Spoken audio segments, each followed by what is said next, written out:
บายดีวันนี้มาพบกับพระซีโอบุญ10%เส้นเก่าเส้นเคยเนาะพระโซสิฟ้ามารูมาส้มตามทางเขาบาทเนาะทางเขาบาทบัวละผ้าบาทห้องเหี้ยมันคงสรุปแข็งสารวัตร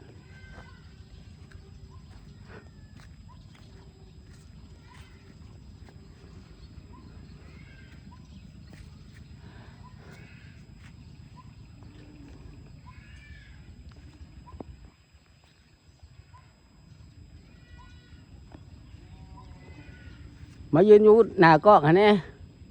เห็นบ่มายืนอยู่หน้ากล้องฮะเนี่ยมายืน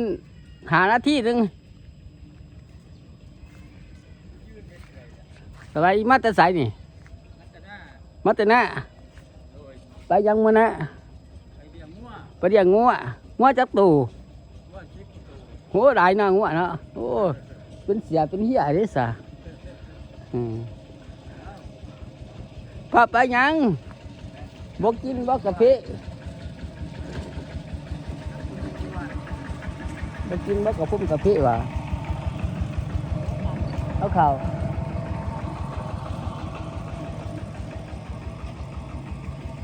ภาพบรรยากาศข้างเขาบาดเนาะข้างเขาบาดเด้อหรือภาพบรรยากาศข้างเขาบาด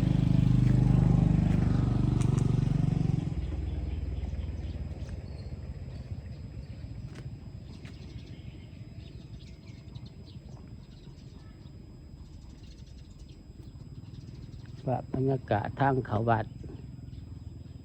เอาภาพบรรยากาศทางเขาบาดมาให้ดูให้ชม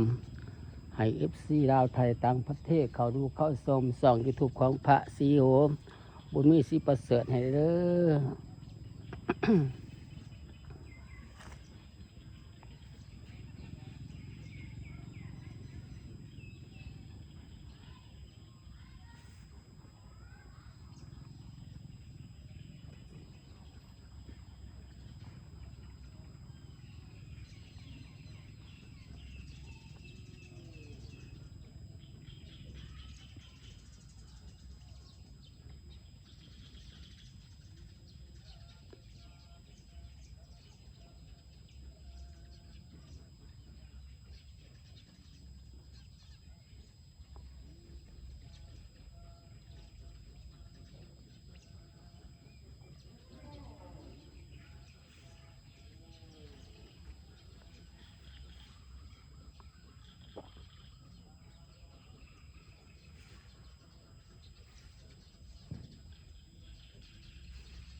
ภาพบรรยากาศทางเขาวัดบัวลาฟ้าบ้านทางแห้ง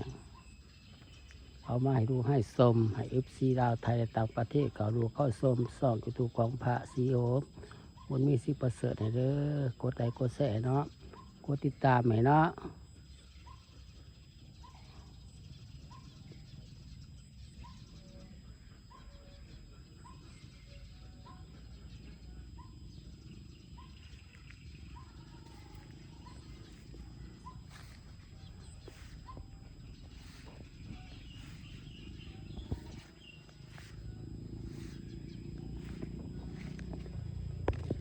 กดแชร์กดติดตามให้หน่อยเด้อ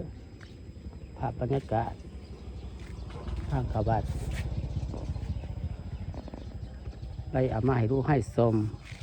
ให้FCลาวไทยและต่างประเทศเขาดูเข้าชมช่อง YouTube ของพระซีโอบุญมีศรีประเสริฐเนาะ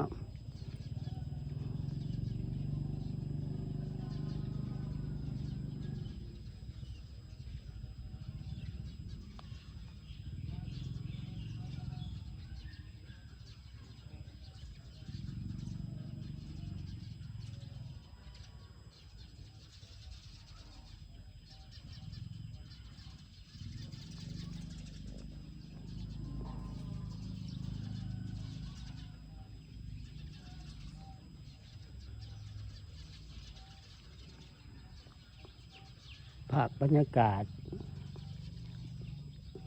เอาภาพบรรยากาศทางเขาวัดมาให้รู้ให้ชมให้FCดาวไทยและต่างประเทศเขารู้เขาชมส่องยูทูบของพระซีโอบุญมี10%เด้อกดไลค์กดแชร์เด้อกดติดตามให้เนาะเป็นกำลังใจพระซีโอบุญมี10%เด้อคลิปนี้กับเผาสุกราไปก่อนบ๊ายบาย